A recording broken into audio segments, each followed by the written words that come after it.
Assalamualaikum warahmatullahi wabarakatuh. Pada hari ini, saya Ranti Putri Nurjanti sebagai moderator yang akan memandu kegiatan diskusi kali ini. Adapun topik yang akan kami sampaikan mengenai sukses dari internship, entrepreneur. Mohon maaf. Sebelumnya, saya akan memperkenalkan anggota kelompok kami terlebih dahulu. Selanjutnya, adapun anggota kelompok 4 yaitu ada Nopasarti Piana dengan NPM 204102002, ada Ranti Putri Nurjanti dengan NPM 204102009, ada Nadia Nurul Mila dengan NPM 204102020, ada Diva Ratri Dwi Syafira dengan NPM 204102023 dan ada Dita Rosalinda dengan NPM 204102027. Baik, sebelumnya marilah kita bersama-sama mengucapkan basmalah bersama-sama. Selanjutnya yaitu penyajian materi. Untuk penyajian materi yang pertama akan disampaikan oleh saya sendiri mengenai profil pengusaha Jeko.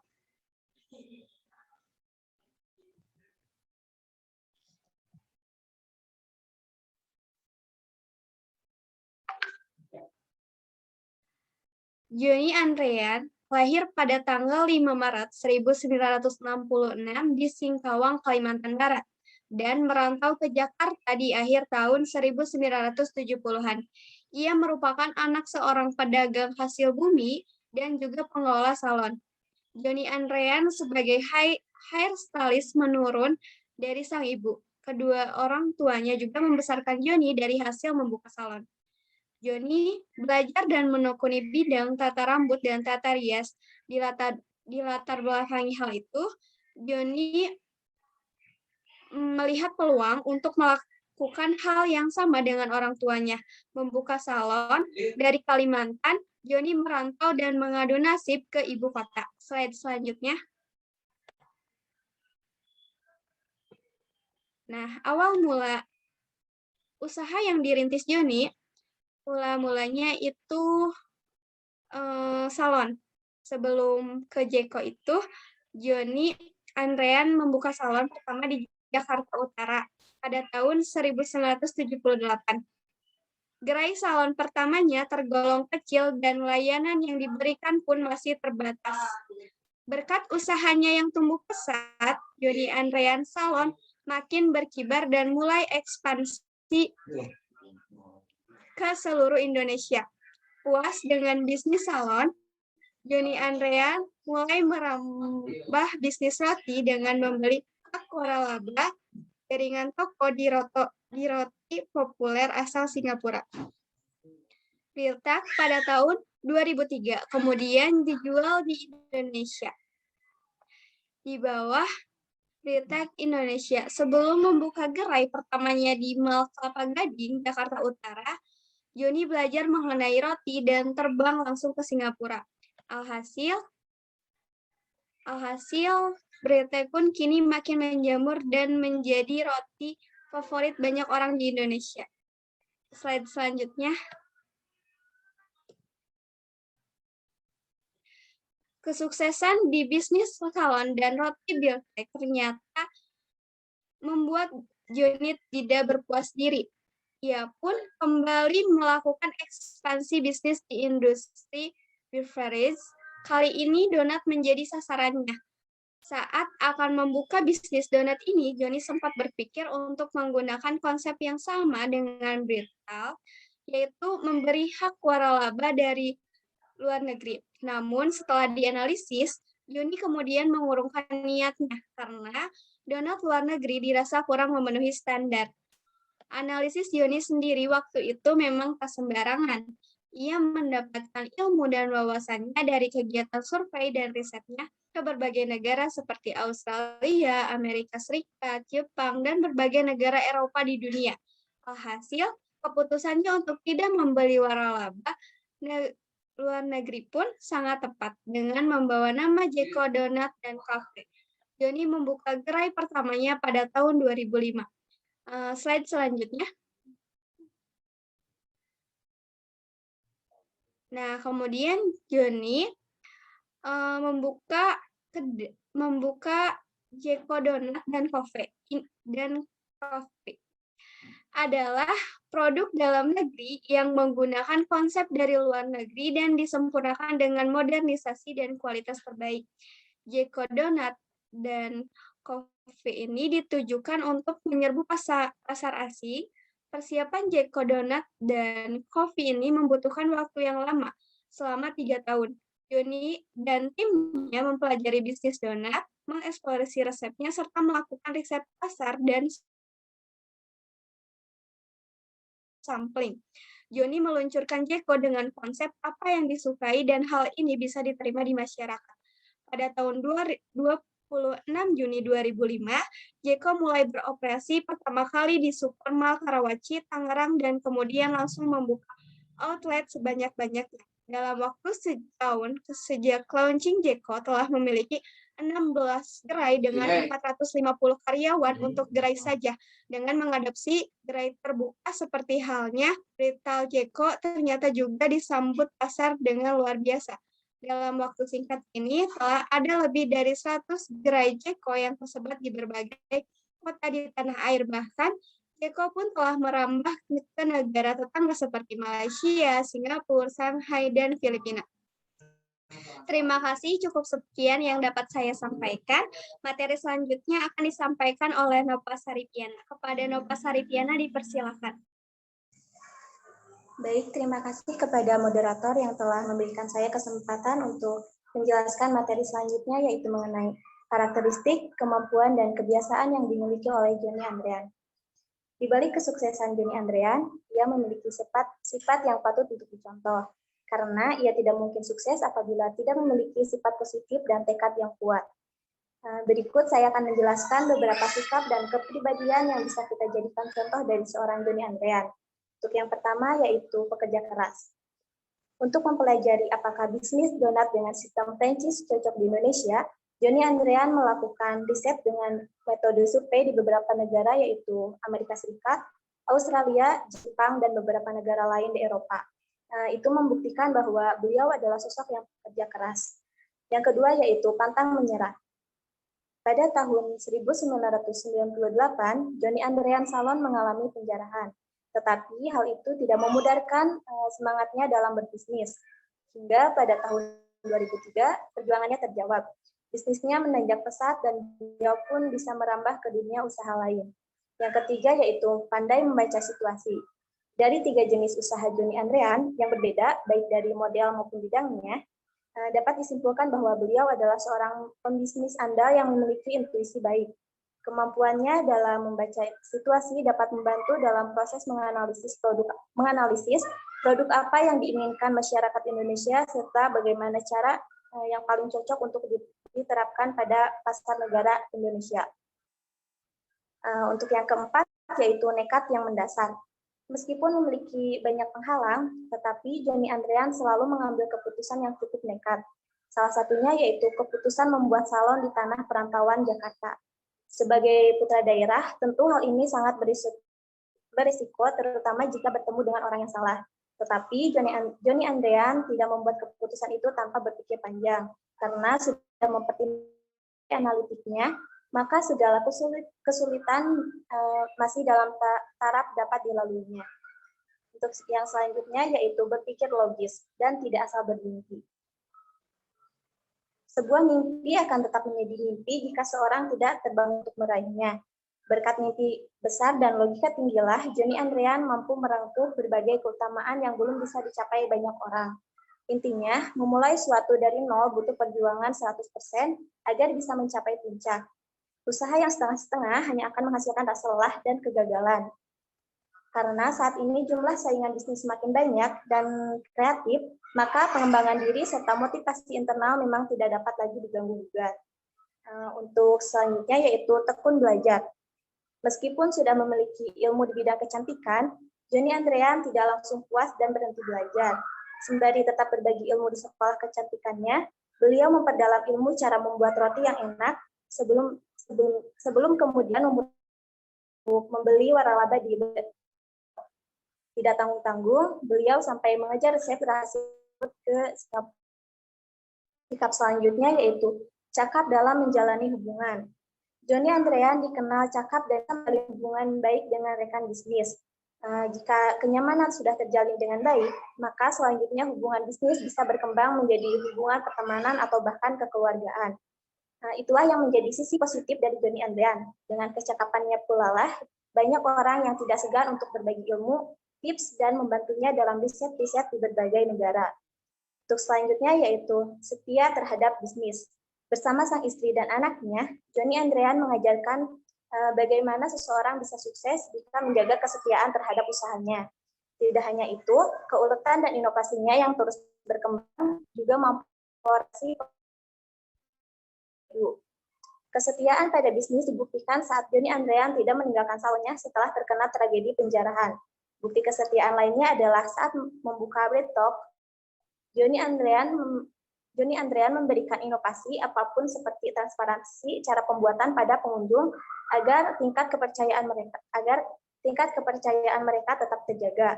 Bahkan untuk bisnis Jeko Donuts dan kopi, beliau juga sangat setia dengan tetap melakukan riset di berbagai negara dengan harapan bisnisnya tersebut.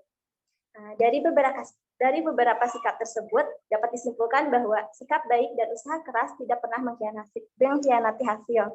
Maka dari itu, setiap orang harus bisa menerapkan beberapa prinsip ini dalam berbagai bidang. Mungkin itu saja yang bisa saya sampaikan. Mohon maaf apabila terdapat kesalahan. Saya kembalikan kepada moderator. Terima kasih kepada Nova yang telah menyajikan materinya.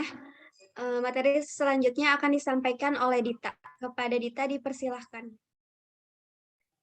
Baik, terima kasih kepada moderator. Untuk selanjutnya,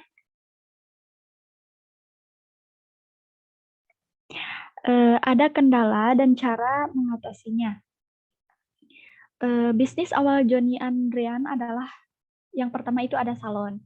Berikut ada beberapa kendala beserta solusinya. Masalah yang pernah dialaminya adalah cara mempertahankan para pekerja di bidang hair stylist agar tidak pindah ke salon lain. Nah, hal ini sangat penting karena tidak mudah untuk mempertahankan pekerja jika persaingan di satu bidang sangat ketat. Selain itu, terdapat pula masalah yang sangat besar, yakni krisis moneter tahun 1998. Penjarahan terhadap di 19 titik cabang salon Johnny Andrean pada Mei 1998 sehingga banyak kerugian yang diperolehnya. Namun, dia bisa mengatasinya dengan selalu optimis dan membangun kembali bisnisnya hingga sukses. Next.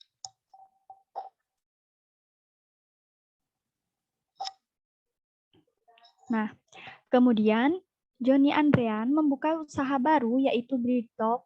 Berikut kendala beserta solusi proses distribusi bahan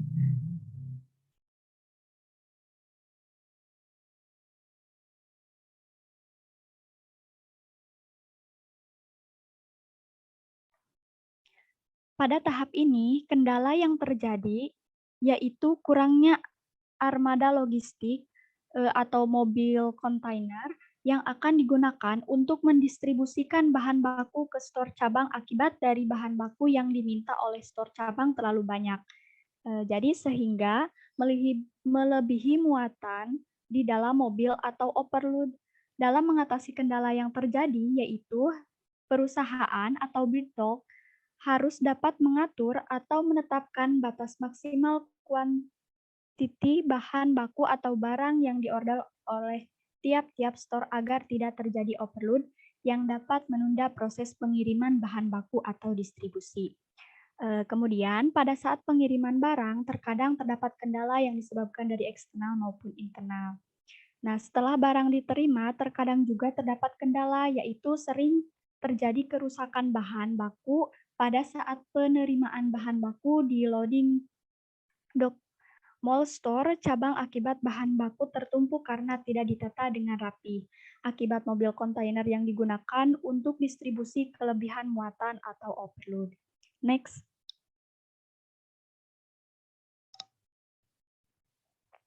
Nah, setelah mendirikan usaha Birchbox, Johnny mendirikan usaha donat Jeko Donuts dan kopi. Berikut kendala atau hambatan aspek ekonomi, sosial, dan politiknya.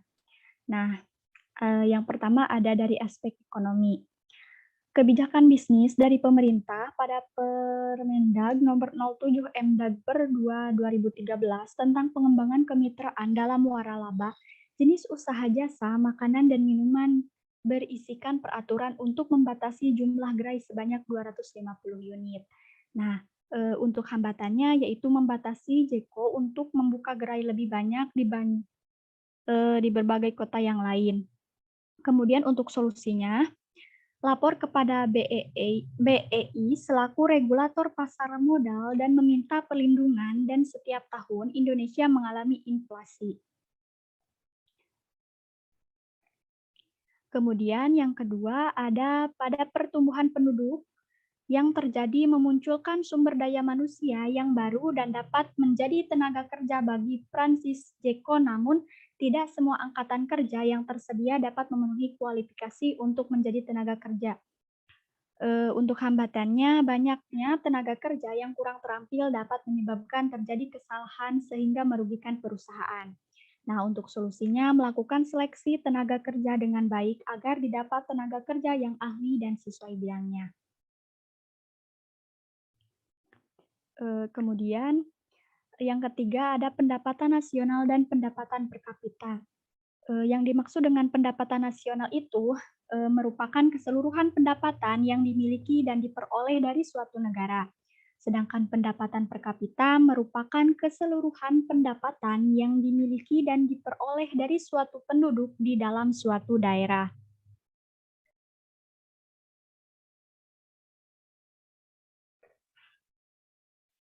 Untuk hambatannya,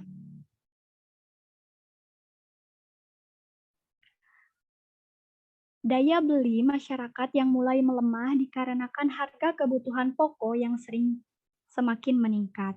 Nah, selain itu, kebijakan UMR yang lumayan besar yang memberatkan perusahaan dan emiten.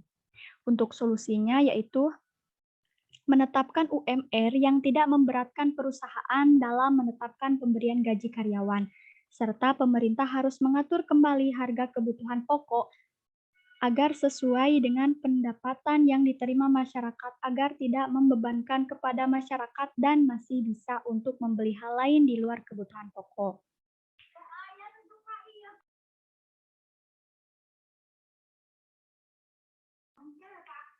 Nah, yang kelima itu yang keempat, investasi dari pihak lain. Perusahaan Jeko melakukan kerjasama dengan banyak perusahaan yang ada baik di dalam negeri maupun luar negeri. Nah, untuk hambatannya, tidak semua investor mau memberikan investasinya kepada Jeko. Untuk solusinya yaitu tidak terlalu mengandalkan investasi dari pihak lain. Kemudian ada pertumbuhan industri dengan adanya Jeko Donuts dan kopi di Karawang. Diharapkan tumbuh industri lain baik yang sejenis atau industri pendukung lainnya. Untuk hambatannya yaitu bertambahnya jumlah pesaing di dalam usaha ini. Kemudian ada solusinya yaitu meningkatkan kualitas pelayanan yang lebih baik dan melakukan inovasi varian rasa baru terhadap produk donat yang dikeluarkan oleh Jeko Donuts dan kopi. Kemudian ada kurs valuta asing. Untuk hambatannya yaitu nilai tukar rupiah yang makin melemah terhadap mata uang asing mengakibatkan harga bahan baku yang diimpor menjadi meningkat. Kemudian untuk solusinya yaitu mencari alternatif pembelian bahan baku dari dalam negeri saja. Namun apabila harga di dalam negeri juga terpengaruh, misal karena adanya inflasi, maka perusahaan akan menaikkan harga jual produk agar tidak merugi. Kemudian ada kredit perbankan. Nah, untuk hambatannya yaitu tingkat suku bunga permodalan yang lumayan besar sehingga membebankan kepada perusahaan. Untuk solusinya, tidak terlalu tergantung dengan kredit bank dalam hal keuangan, tetapi mencoba meningkatkan penjualan sehingga laba yang diterima juga meningkat. Untuk selanjutnya ada anggaran pemerintah. Di sini hambatannya, pemerintah setempat menetapkan tenaga kerja setempat yang harus dipekerjakan terlebih dahulu.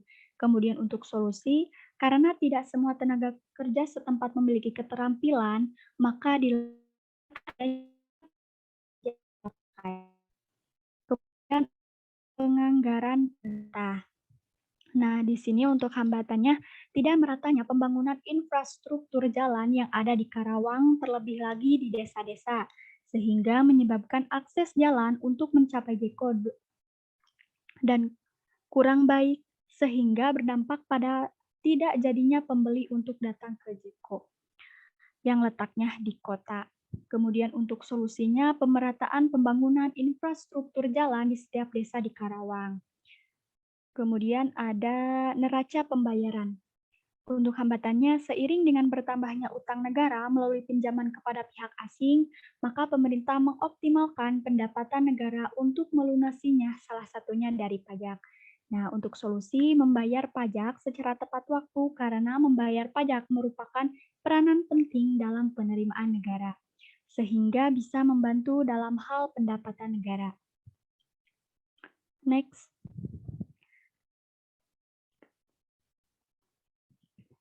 Nah, yang kedua ada aspek sosial. Untuk hambatan dari interaksi sosial ini atau aspek sosial ini, beberapa masyarakat masih ada yang berpikir bahwa Jeko adalah tempat ngumpulnya remaja-remaja untuk sekedar nongkrong dan hura-hura. Nah, untuk solusinya, melakukan interaksi sosial kepada masyarakat bahwa Jeko hadir dengan tempat yang nyaman dan produk dijual dengan harga yang terjangkau. Sehingga anak sekolah pun bisa membelinya karena harga yang terjangkau dan bukan dalam artian hura-hura. Kemudian ada perubahan kondisi sosial yang kompleks. Perubahan sosial merupakan suatu kondisi struktur sosial yang terdiri dari masyarakat dan lingkungan sekitar di dalam suatu daerah tertentu.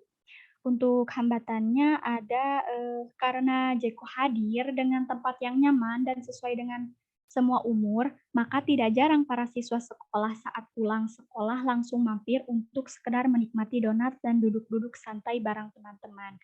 Nah, hal ini merupakan perubahan sosial karena yang biasanya langsung pulang ke rumah saat pulang sekolah menjadi tidak lagi. Untuk solusinya, misalnya, membuat peraturan dilarang masuk bagi siswa yang masih berpakaian seragam sekolah. Kemudian ada aspek politik yang meliputi ada isu strategis. Nah, untuk hambatan dalam isu strategis ini, donat merupakan makanan lembut dengan varian rasa atau topping yang beraneka ragam. Namun untuk sebagian customer yang tidak boleh terlalu banyak mengkonsumsi manis, makanan ini merupakan makanan yang perlu dihindari. Untuk solusinya, yang dapat dilakukan dari pihak Jeko adalah dengan memunculkan donat yang menggunakan gula rendah kalori, misalnya agar semua customer dapat mengonsumsi.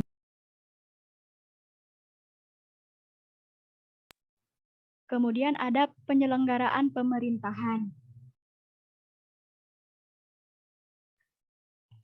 Untuk hambatannya, sistem pemerintahan Indonesia yang demokratis menyebabkan izin usaha yang mudah sehingga banyak bermunculan usaha-usaha baru yang mengakibatkan persaingan perdagangan semakin ketat. Nah, untuk solusinya selain melakukan produk baru, bisa juga dengan melakukan promosi seperti adanya diskon pembelian beli satu lusin dapat gratis setengah lusin dan bentuk promosi lainnya. Kemudian yang terakhir ada kerjasama pemerintah. Nah, dalam kerjasama pemerintah ini terdapat juga hambatan. Contohnya di tahun ini, pemerintah menetapkan kebijakan baik dalam sistem perdagangan di kawasan ASEAN, yaitu sistem perdagangan MEA, atau bisa disebut dengan masyarakat ekonomi ASEAN. Hal tersebut mengakibatkan kebebasan perdagangan dari ataupun ke luar negeri sehingga Jeko ini akan memiliki pesaing bukan hanya dalam negeri tetapi juga pesaing dari luar negeri. Untuk solusinya yaitu menyikapi kejadian tersebut, kami berpendapat bahwa Jeko harus senantiasa berinovasi dengan produk-produk yang ditawarkannya. Hal tersebut perlu dilakukan agar Jeko dapat bertahan dan bersaing dengan produk dari perusahaan lainnya serta mampu berkembang menjadi lebih baik lagi. Terima kasih, saya kembalikan kepada moderator. Terima kasih kepada Dita yang telah menyampaikan materinya.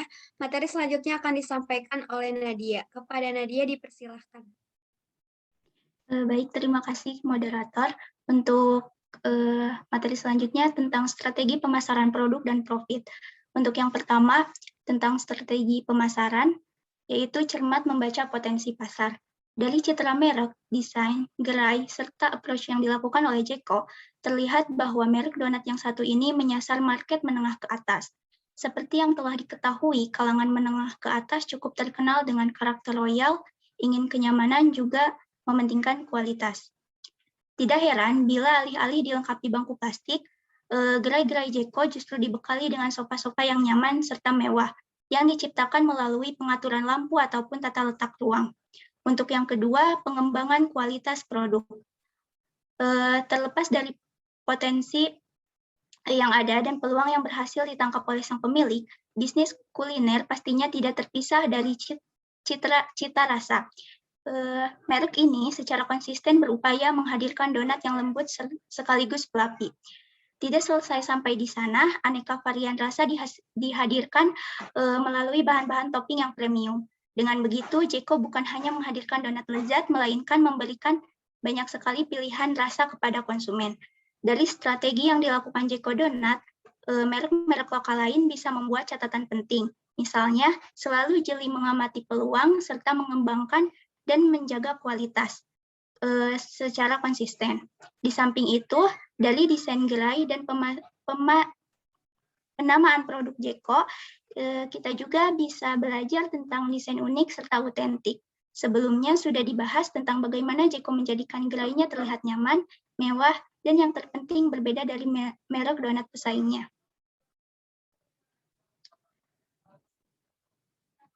Selain cermat membaca potensi pasar serta mengembangkan kualitas produk, strategi pemasaran produk juga dilihat dari strategi marketing. Strategi marketing ini, Jeko Donat menjadi berbeda dari produk donat lain di tanah air karena diposisikan sebagai produk lifestyle dan disasarkan untuk konsumen dari segmen menengah ke atas dengan gaya hidup dinamis, muda, dan modern. Kemudian ada strategi distribusi. Brand activation untuk membangun brand. Strategi ini direalisasikan dalam bentuk sampling di sekitar gerai, membuat akun Twitter, web, dan fanpage di FB dalam dunia maya. Masuk ke komunitas ibu-ibu arisan dengan menyelenggarakan factory visit dan demo pembuatan donat. Bagi perusahaan ini, endorsement pengunjung lewat antrian panjang yang mengular di outlet dan media yang menulis cerita tentang kelezatan, kekhasan, dan kehebohan Jeko. Lebih penting ketimbang iklan, strategi branding ini berhasil menciptakan word of mouth dan menuai publisitas. Dari sisi tampilan outlet, Jeko mencoba menghadirkan nuansa internasional dengan desain minimalis yang simpel, tapi tetap elegan dan modern. Nyaris mirip desain gerai cafe shop ternama di dunia, Starbucks. Kemudian yang ketiga ada segmentasi pasar. Segmentasi pasar dilakukan dengan mengidentifikasi dan memfokuskan pada sekelompok besar pembeli yang menunjukkan kesamaan dalam hal tertentu. Pada umumnya, untuk pasar barang konsumsi, segmentasinya didasarkan pada variabel-variabel utama yang berkaitan dengan aspek geografi, demografi, psikografi, pasar sasaran atau target market.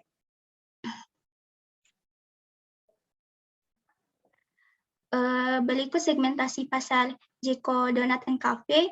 Yang pertama, segmentasi geografis. Wilayah pemasaran Jeko saat ini tak hanya di Singapura, Filipina, dan Australia. Kedepannya, Jeko akan go internasional untuk memperluas pasar Jeko cenderung menyasar wilayah urban. Yang kedua, segmentasi demografis. Untuk segmentasi demografis ini, sasaran JECO pada umur 18-45 tahun dan jenis kelamin laki-laki dan perempuan. Untuk segmentasi psikografis, segmentasi ini didasarkan pada penggolongan kelas sosial, gaya hidup, atau ciri kepribadian lainnya. JECO menyasar kelas sosial menengah hingga menengah ke atas dengan gaya hidup modern, menggemari aktivitas sosial serupa, hangout di kafe, serta menggemari makanan dan minuman dengan brand premium. Untuk yang keempat, segmentasi perilaku. Segmentasi ini didasarkan pada tingkat pengetahuan, sikap pengguna, atau tanggapan terhadap suatu produk.